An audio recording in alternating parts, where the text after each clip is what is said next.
আমি 1 ঘন্টার মধ্যে থানা ব্যাক করতেছি, কেউ না জানে।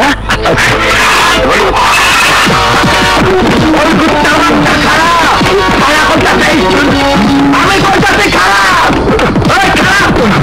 আমি করতেছি খারাপ।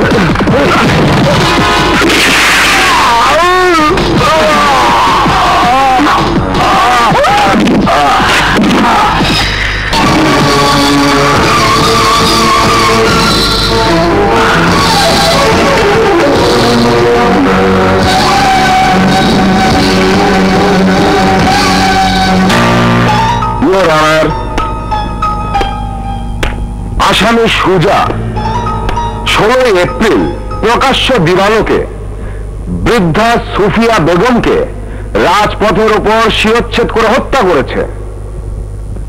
তার প্রত্যক্ষ সাক্ষী মিসেস রাবেয়া বেগমকে আদালতে সাক্ষীর জন্য পেশ করা হোক।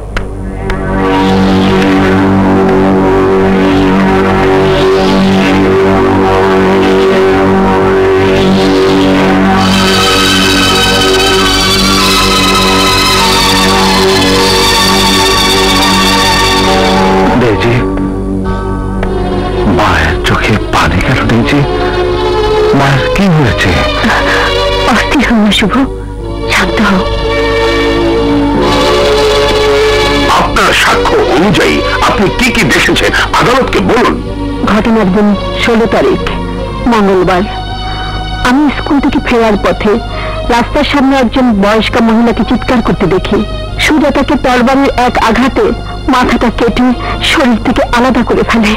না মা, আপনি ভুল বলছেন মা। আচ্ছা মিসেস রাবেয়া বেগম, আমি যতটুকু জানি সুজা আপনার বড় মেয়ের স্বামী। জি। Point to be noted your honour.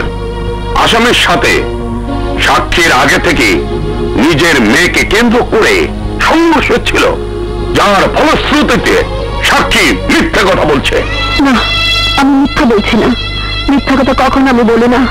আমি নিজেই চোখে দেখেছি সুজাকে ওই বৃদ্ধা মহিলাকে খুন করতে। শুধু তাই নয়, গতকাল দিনে সুজা ওই একই জায়গায় খুন করেছে আমাদের এলাকার থানার পুলিশ অফিসার ওসি শিকদারকে। হ্যাঁ, মিথ্যে সাধ্যে সত্যের মাছ আপনি ঢাকতে পারবেন না উকিল সাহেব। আমি নিজে দেখেছি ওর অনার, ওই সুজা আমার বাড়ির সামনে দিনের বেলায় ওসি শিকদারকে পিস্তল দিয়ে গুলি করে নির্মমভাবে হত্যা করেছে। আপনি কি বলছেন? তখন তো সুজা পুলিশের কাস্টডিতে থানায় ছিল, ও খুন করবে কি করে? মিলন, আমার মনে হয় ওনার মস্তিষ্ক বিকৃতি হয়েছে। না, আমি পাগল হয়ে যাইনি। তাহলে আপনি একজন জঘন্য মিথ্যেবাদী। আপনি মিথ্যে কথা বলছেন। আমি মিথ্যে কথা বলছি না।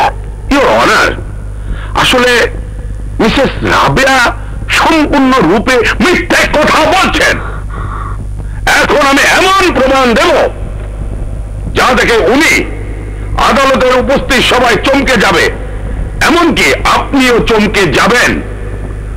ওসি শিকদারকে হাজির করা হোক।